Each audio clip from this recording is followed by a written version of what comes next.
Ovumuz uğurlu olsun Zümrəvi. Beləcə dağıldıq. Barmağımdakı üzüyə baxdım. Qəribə idi. Sehirli kimi. Qaba da olsa böyük qırmızı qaşı vardı. Sadə və çox köhnə idi. Kladiusun üzüyü. Yoxsa bu həmin üzük idi? Belə bir üzüyü hədiyyə edərlərmi? Getdikcə alova yaxınlaşırdım. O məni yaxşı tanıyırdı. Yenidən çirkab dartacaqdı. Üstəlik çox yaxşı döyüşçü idi. Nəhayət daxmaya çatdıq. Kirli daxma, pisnis daxması. Qapıdan içəri girəndə yuxarıdan asılmış qarğar leşləri gördüm. Tavan da döşəmə qədər çirkli idi. İltiğin ardımca içəri girdi və tez qolu ilə burnunu tutdu. Mən ehtiyatla döşəmədəki qapını açdım. İçəri çox qaranlıq idi. İltiğin hardansa çıraq tapdı, yandırıb mənə verdi. Ona yuxarıda qalmağa işarə etdim. Pillələrlə aşağı endim. Yerdə qan izləri vardı. Ortadakı yataqda həmin qorxunc alov yatırdı. Qocalıqdan qabırğaları çıxmış sinəsi açıq idi. Yarası ağır görünürdü. Yerdə həmin əzəmətli qan tökən vardı. Tiyəsi qanlı idi. İltiğin yuxarıdan pıçıldadı. Hər şey yolundadır. Sakit ol, indi gəlirəm. Alova baxdım. Nəhəng çəkic indi soğulcan qədər təhlükəsiz idi. Məni xilas edən o güclü qollar indi quru çöpə oxşuyurdu. Nə etməli idim? Onu öldürməli idim. Ölümlə çarpışan, sevməyən, sevilməyən, müdafiəsiz adamı öldürmək. Üstün qan tökəni istəmişdi və alov təhvil vermək əvəzinə özündə saxlamışdı. Qəribə idi. Kif qoxulu bu zirzəmi əsl məzara oxşuyurdu. Alov da bu məzarda sönüb külə dönmüşdü. Qarşımda 3 seçim vardı. Birincisi, işini bitirmək. Axı, kimsə məni bir neçə gün əvvəl öldürsə, nə olardı? Huşsuz yatan birinə ölüm hökmü vermək asan deyildi. İkinci seçimim burada qoyub getməkdi. Bəlkə doğru insanlarla qarşılaşıb işığa çıxa bilərdi. Kim bilir, sir kimi gizlətdiyi keçmişində nələr olmuşdu. Üçüncü seçimim isə hər ehtimala razı olub onu özümlə aparmaq idi. Qardaşı Faqlı ilə görüşməli. Rəng qaçmışdı. Yaraları ağır idi. Çox qan itirmişdi. Onun halına yanırdım. Gözümdən bir damla yaş düşəndə hiss etdim bunu. Zəif, halsız şəkildə öksürüb gözlərini açdı. Gözlərinə sanki pərdə gəlmişdi, xırıltılı səslə dedi. Gəldin, Kroos. Gəldim. Alov, xilas olmuş şəkildə gəldim. Pisnislikdən uzaqlaşıb işığa üst tutmuşam. Güldü. Az qala sinəsi yarılacaqmış kimi öksürdü. Tanrı son nəfəsimdə məni əzmək üçün gör nələr fikirləşib. Əhsən. Alov. Feğis, xalq, sac səni də qəbul edər. Alov bərkdən öskürdü. Gözündən yaş axdı. Feğis? Ətimi doğrasalar belə incitməzdi. Feğis, sadəcə insansan. Alov qəzəbləndi. Qalxmaq istəsə də qolları boşaldı və yenə yatağa yıxıldı. Sarınmış tirkli sarğıları yeni axan qanın rəngini aldı. Qəzəblə dedi. Mənə lütfu lazım deyil. Get, xalqsaca yalvar. Sürün, əzil. Mən onun qarşısında əzilməyəcəyəm. Onu sevənlərə elə işgəncə vermişəm ki, axı niyə o qəddarın lütfu üçün dəridən qabıqdan çıxım? Ona qarşı döyüşdüm.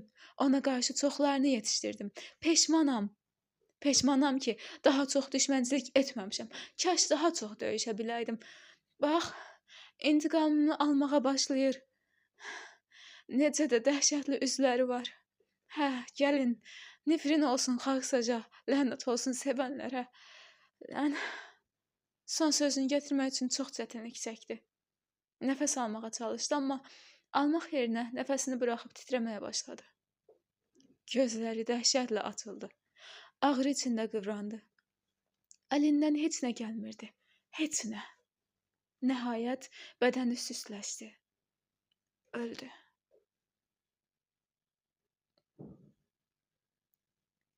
Sadəcə öldü. Nə qəribədir.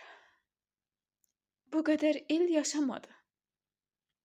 Günəşdən, işıqdan uzaq ömür sürdü və soxulcan tək bu qaranlıq, iyrənc məzar kimi daxmada səssizcə öldü. Uzun ömrü bitdi. Artıq o kinlə dolu ürəyi döyünməyəcək. Kaş inana biləydi, kaş hamı inana biləydi ki, xoşbəxtlik ovucunun içindədir. Kaş hamı ümid edə biləydi. Alov üçün pis olmuşdum. Amma seçim etməkdən xilas olduğum üçün şad idim. Onu itirmişdim. Amma çalışıb izbimi onun kimi olmağa qoymamaq qərarı vermişdim. Alovu isə elə bu məzarda, bu halda qoyub gedəcəkdim. Bəlkə onu illərlə heç kim tapmayacaq. Bəlkə torpaq onu uzun müddət qəbul etməyəcəkdi. Hətta bəlkə xalqsac da uzun müddət onu qəbul etməyəcəkdi. Dəhşətlə baxan gözlərini örtdüm. Bu gözlər bir də heç vaxt açılmayacaqdı. Əcəb məzar idi. Fədağın işıqlı məzarı və alovun qaranlıq yoru. İki ziddiyyətli məzar. Fədağı yerdə, göydə oxşuyurdu. Alovu isə yerdə, göydə sıxırdı. Fədağı güllər, quşlar salamlayırdı. Alovu isə zirzəminin ilanları, böcəkləri lənətləyirdi. Onun arxasınca ağlayacaq kimsə yox idi. Qaranlıq məzarında kimsəsizliyinə və qaranlığına təkcə mən ağlayırdım. Kənardan baxan heç kim alova yana bilməzdi. Amma mən qaranlığın nə olduğunu bilirdim. Bütün dünya məni qınasa da ona acıyırdım. Xalqsaca nifrətlə keçən həyatın ağrılarını bilirdim. Alov bu nifrət və ağrısı ilə ölmüşdü. Başımı nəmişlik tavana qaldırıb dedim. Xalqsaç, alovun işi sənə qaldı. Hamını və hər şeyi rədd etdi. Onu rədd etsən, ədalətli iş görmüş olarsan. Amma onda ruhunun ağrıları əbədi qalacaq.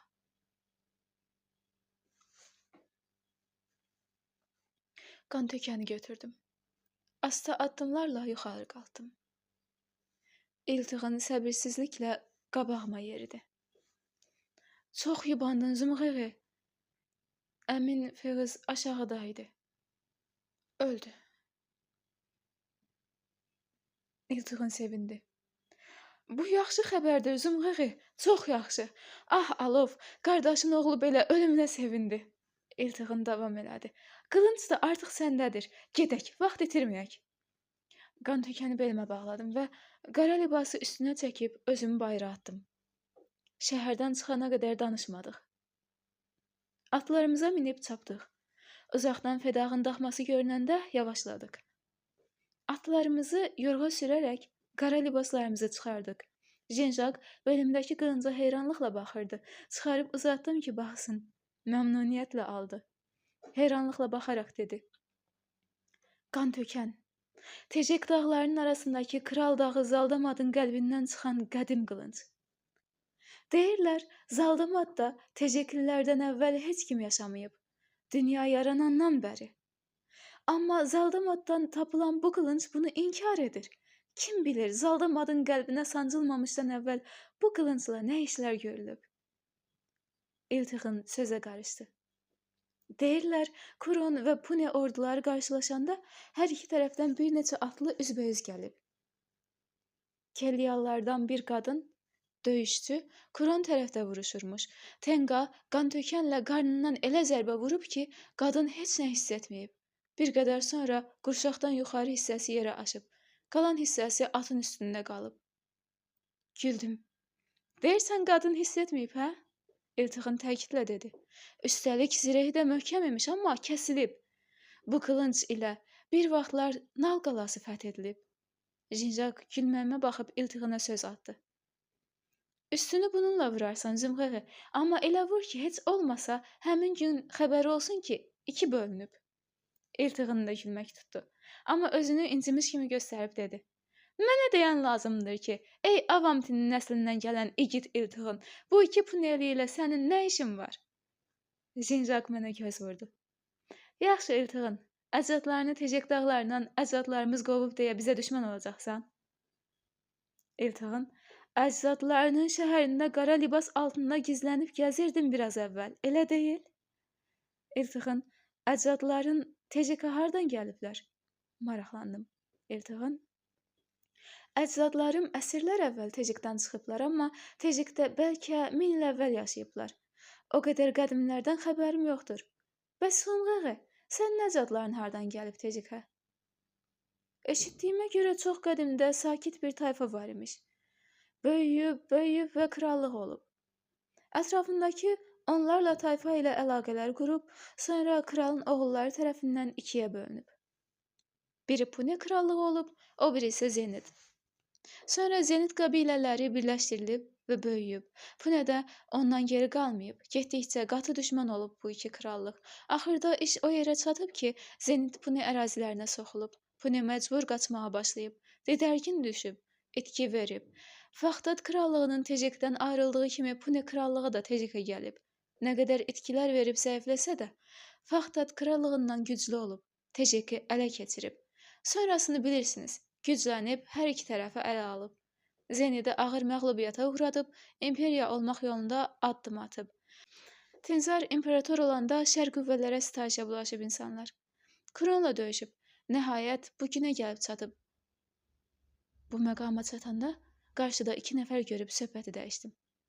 Ona baxın, Faqılla Xeje də gəlirlər. Onlara çatıb atdan düşdük.